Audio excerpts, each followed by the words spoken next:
الناس اللي عايزه تبتدي ومعاها بادجت خلينا نقول من 3 4000 دولار فيما فوق، عليكوا على السوق الامريكي.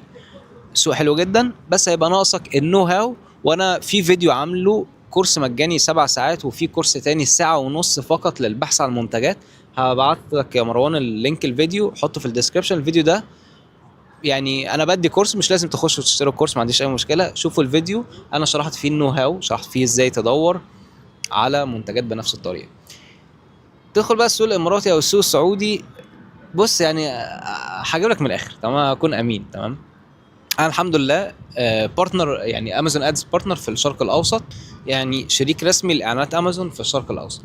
فانا بعمل في كونتراكتس بينا ان انا اعمل محتوى عن اعلانات امازون في الشرق الاوسط بس عشان اكون صادق معاك.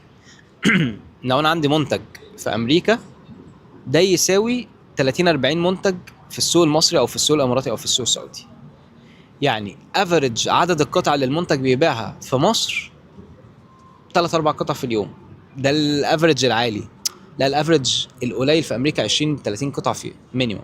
يعني انت تمام، بتقول لي انت بتبيع 70 واحد قطعه، 70 يونت في اليوم بالظبط وخسران. ايوه. بالظبط فاهم. ففرق شاسع، عشان كده حد عنده راس مال بالنسبه له هناك احسن. جاست بس يعرف النو هاو.